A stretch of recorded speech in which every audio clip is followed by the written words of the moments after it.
Super tasty idli റെഡിയായി. നല്ല ടേസ്റ്റാണിത്. ഈ ചട്ടിനിയും എല്ലാം കൂടി കൂട്ടി ചേർത്ത് കഴിക്കുമ്പോഴാണ് ഇതിനൊരു പ്രത്യേക ടേസ്റ്റ് ഉള്ളത്. എല്ലാവരും ട്രൈ ചെയ്ത് നോക്കൂ. ചട്നിയൊക്കെ വേഗം ഉണ്ടാക്കാം. ഈ പുളി ഉണ്ടാക്കി വെച്ചാൽ നമുക്ക് വീണ്ടും അത് ഉപയോഗിക്കാനൊക്കെ പറ്റും.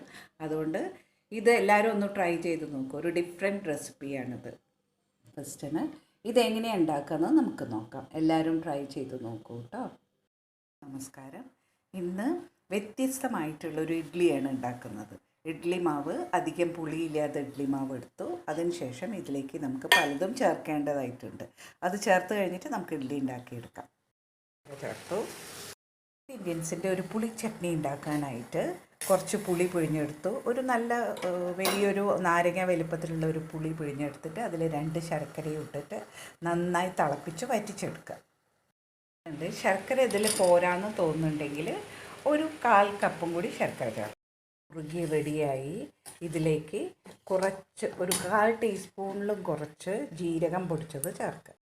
ഗ്രീൻ ചട്നി അരയ്ക്കാനായിട്ട് നമുക്ക് 2 ചെറിയ ഉള്ളി, 2 3 ചെറിയ ഉള്ളി, 1 ഇഞ്ച് കഷ്ണം ഇഞ്ചി, പച്ചമുളക്, തേങ്ങയുടെ ഷുഗറും ചേർക്കുക. കുറച്ച് ലെമൺ ജ്യൂസ് ഒഴിക്കുക. നല്ല കളറ് നിൽക്കാൻ വേണ്ടിയിട്ടാണ് ലെമൺ ജ്യൂസ് ഒഴിക്കുക. ഉള്ളിയിലേക്കുള്ള മസാല ചേർക്കാനായിട്ട് ഒരു ചീഞ്ചട്ടി അടുപ്പത്ത് വയ്ക്കുക. മാവിലേക്ക് ചേർക്കാനായിട്ട് ചെറിയ കുറച്ച് ഉള്ളി പച്ചമുളകും നന്നായി വഴറ്റിയെടുക്കുക. എന്നിട്ട് ഇത് നമുക്ക് മാവിലേക്ക് ചേർക്കണം. ഇതിലേക്ക് കുറച്ച് അണ്ടിപ്പരിപ്പും ഇടാം. ഗ്രേറ്റ് ചെയ്ത് ക്യാരറ്റും ചേർക്കുക. നന്നായി വഴറ്റിയതിന് ശേഷം നമുക്ക് മാവിലേക്ക് വഴറ്റിയ മസാലകളൊക്കെ മാവിലേക്ക് ചേർത്തു. കുറച്ച് ഗ്രേറ്റഡ് ക്യാരറ്റും കൂടി ഉണ്ടെങ്കിൽ അതും ചേർക്കുക.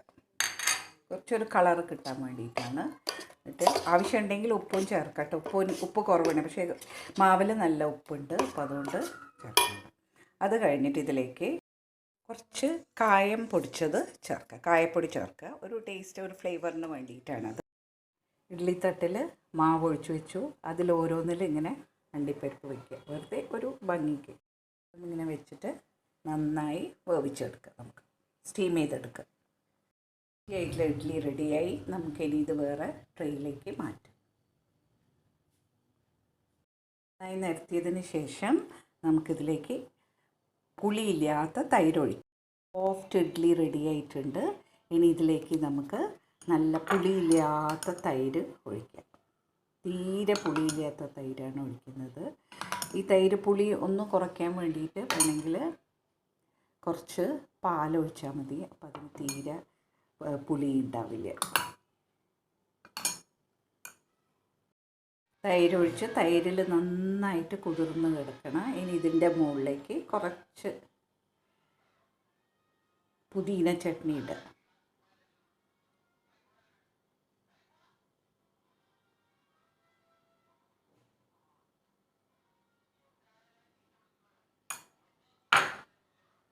ഉണ്ടാക്കാൻ വേണ്ടി കുറച്ച് മുളക് പൊടി ഇങ്ങനെ തൂവി കൊടുക്കുക. അപ്പം അതിനൊരു പ്രത്യേക ടേസ്റ്റ്. കൂടുതലാവരുത്. എരിവ് അധികം ആയാൽ ഇതിനത്ര ടേസ്റ്റ് ഉണ്ടാവില്ല. കുറച്ച് മുളക് പൊടി ഇങ്ങനെ തൂവി കൊടുക്കുക.